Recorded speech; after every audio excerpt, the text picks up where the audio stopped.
ভোলা বনবে সূর্য কুণ্ডবে সূর্য কুণ্ডবে রাধে রাধে রাধে রাধে।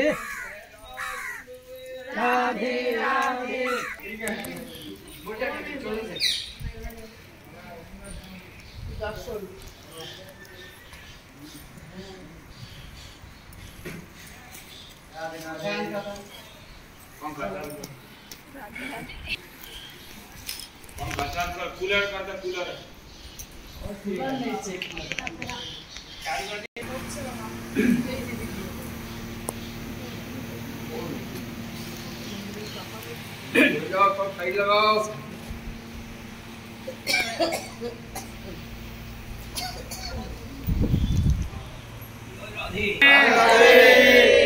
আমরা যে এখানে এসেছি এই স্থানে কোনো গাড়ি আসে না, কোনো যাত্রী এখানে আসে না, একমাত্র পায়ে হেঁটে যারা করে সাধু মহাত্মারা তারা আসেন। এটার নাম হলো উজানি।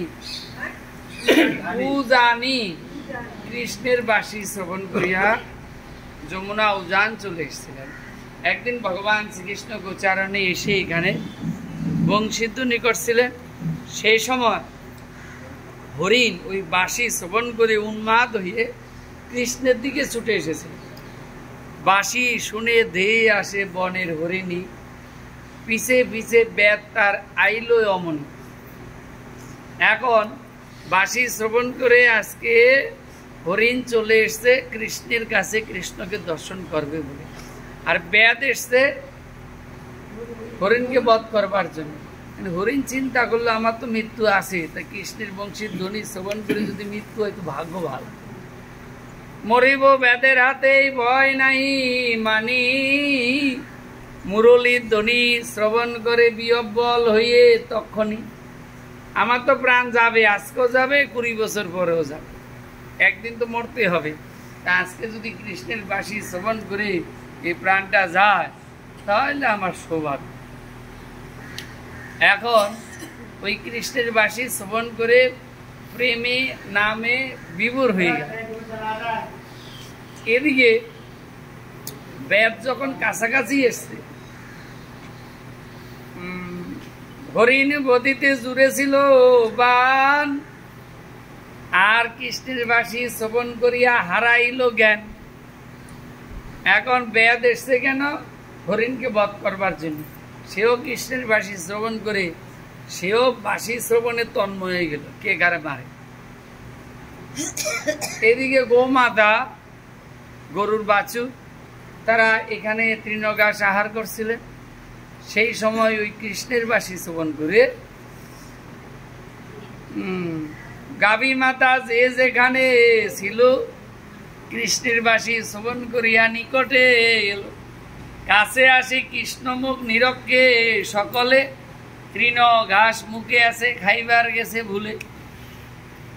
এটা সখীরা এবং রাধারানী দেখছে দূর থেকে যে গৌমাতা আজকে তৃণ ঘাস তারা গ্রহণ করছিলেন। কিন্তু যখন বাঁশি শ্রবণ করছে যে যেখানে ছিল সব এসে মুখে ঘাস আছে চিবাতে ভুলে গেল, আর তারা ওই প্রাণ ভরে কৃষ্ণকে দর্শন করছে। সুধার অদরে তুলে মুরলীর তান, শুনিয়া যমুনা বহে তৌজান। এই যে যমুনা পাশে সুধার অদরে আজকে বংশীধ্বনি শ্রবণ করে যমুনা যাচ্ছেন, এদিক বাটার দিকে যাচ্ছেন, কৃষ্ণের বাঁশি শ্রবণ করে চলে এসছে। এখন রাধারানী আর সখীরা দর্শন করছে, কত ভাগ্য ভালো। অন্য সখী কয়ে শোনো গো সজনী, কত ভাগ্য করেছিল ওই বনের হরিণী। এখন এক সখী আর এক সখী বলছে দেখ কত পুণ্য করেছে, কত ভাগ্য করেছে এই বনের হরিণ। ধিক ধিক দিতে হয় নারী জনমেতে, না পাই প্রতিদিন আমরা কৃষ্ণচন্দ্র দেখিব। আমরা 84 লক্ষ জনম ঘুরে এই মানব দেহ, 20 লক্ষ গাছ, 9 লক্ষ জলজন্তু, 11 লক্ষ কীট পতঙ্গ, 10 লক্ষ পাখি, 30 লক্ষ পশু, 4 লক্ষ মানব জীবন। তো গাছ জন্মের মধ্যে শেষ জন্ম হলো তুলসী গাছ। ওই তুলসী পাতা যদি ভগবানের সেবায় লাগে গাছ জন্ম শেষ। পরে জলজন্তু, শেষ জন্ম হলো জলজন্তু 9 লক্ষ। শেষ জন্ম হলো শঙ্খ। শঙ্খ যখন গোবিন্দের গুণগান কীর্তনে ধ্বনি হয় তখন ওই জলজন্তু শেষ হয়ে যায়। তারপরে কীট পতঙ্গ 11 লক্ষ। শেষ জন্ম হলো মৌমাছি। ওই মৌমাছি ফুল থেকে মধু আহরণ করে কোনো এক জায়গায় রাখে, আর সেখানে কেউ ভেঙে বিক্রি করে। যদি সাধুর কাছে যা, ভগবানের সেবায় লাগলে কীট পতঙ্গ জন্ম শেষ। তারপরে জন্ম হলো পাখি 10 লক্ষ। শেষ জন্ম হলো ময়ূর। ওই ময়ূরের পালক যদি ভগবানের মাথায় যায় বা আমরা আরতি করি, সেই 10 লক্ষ পাখি জন্ম শেষ। 30 লক্ষ হলো পশু। শেষ জন্ম হলো গোমাতা। গোমাতা দুধ যদি ভগবানের সেবায় লাগে, তাহলে এই 80 লক্ষ জন্ম শেষ। 4 লক্ষ হয় মানব জীবন।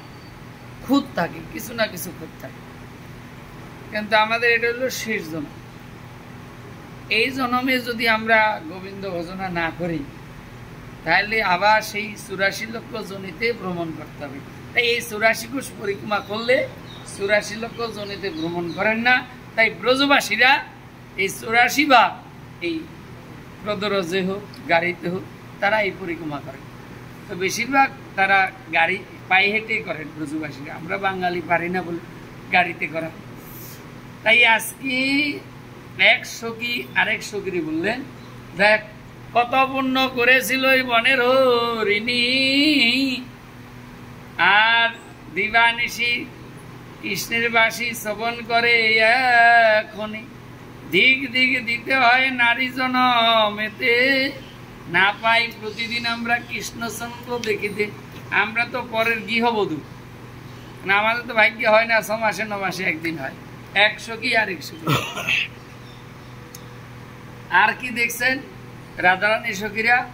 জল মৎস্যলোভী জন্তুগণ, মৎস্যরঙ্গগণ, আর কৃষ্ণের বাসী শ্রবণ করিয়া হারাইল জ্ঞান। যারা মাছ খায় তারা কৃষ্ণের বাসী শ্রবণ করে তারা সব ভুলে যায়। আমি রাধাকুণ্ডে আমাদের যে আশ্রমটা, জায়গাটা যখন নেব, তখন 84 কোষ পরিক্রমা করে তারপর এখানে 4 দিন থাকবো। বিশেষ পরিস্থিতির উপরে শেরগড় 4 দিন ছিলাম।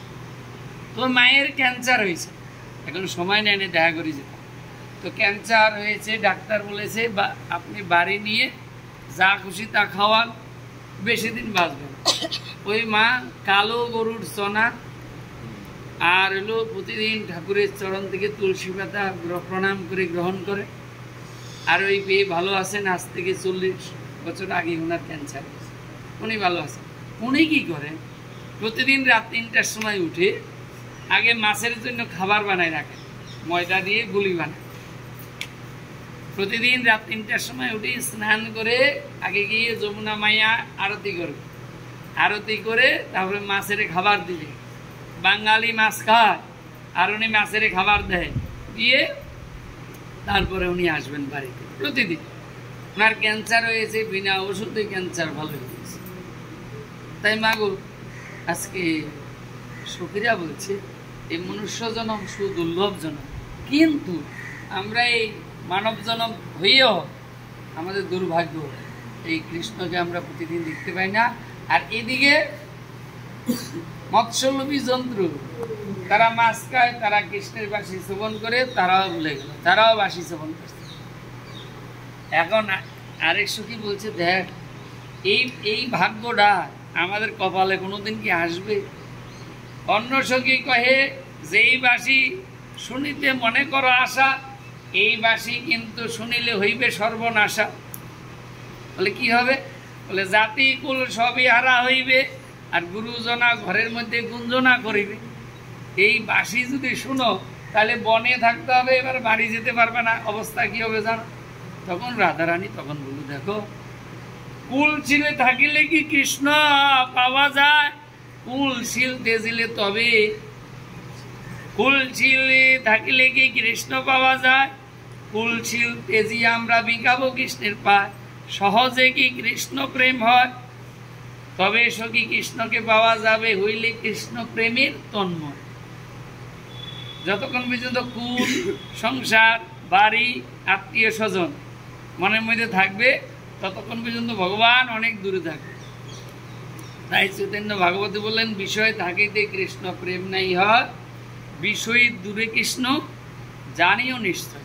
বিষয় আবিষ্ট মন বড়ই জঞ্জাল।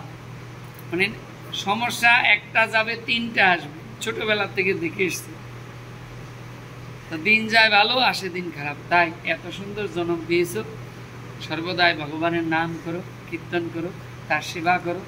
ভগবান যখন আমার দিকে একবার ফিরে তাকাবে, আমি তার নাম করতে করতে করতে যখন ব্যাকুলতা আকুলতা আসবে, তখন মায়া আমার কাছ থেকে চলে যাবে। যদি হয় প্রেম ভক্তি, তবে হবে চিত্ত শুদ্ধি, তবে যাবে হৃদয়ের জ্বালা। তাই সর্বদাই ভগবানকে ডাকো, ডাকতে ডাকতে চিত্ত শুদ্ধ হবে, প্রেম ভক্তির হৃদয় হবে। সেদিন কৃষ্ণকে পাওয়ার জন্য ব্যাকুলতা আকুলতা আসবে, সেদিন ভগবান আমাদের সামনে এসে দাঁড়াবে। তাই এইখানে কোনো গাড়ি আসে না, কোনো লোকজন আসে না। একমাত্র যারা পায়ে হেঁটে পরিক্রমা করেন, পুরনো প্রাচীন, যেমনি আজকে সকালবেলায় দেখা হয়েছিল পায়ে হেঁটে করে, ওদের চার্টের মধ্যে লেখা নাই যে উজানি মজুরিনে লেখা নাই। যাই হোক, গুরুর কৃপায়, আজ রাধারানীর কৃপায় আমরা স্থানে এসেছি। তাদের কাছে আমরা ঋণী, জন্ম জন্মান্তর জন্য এই ব্রজ দর্শন করতে পারি, সর্বদাই ব্রজের গুণগান কীর্তন করতে পারি। জয় জয় শ্রীরাম।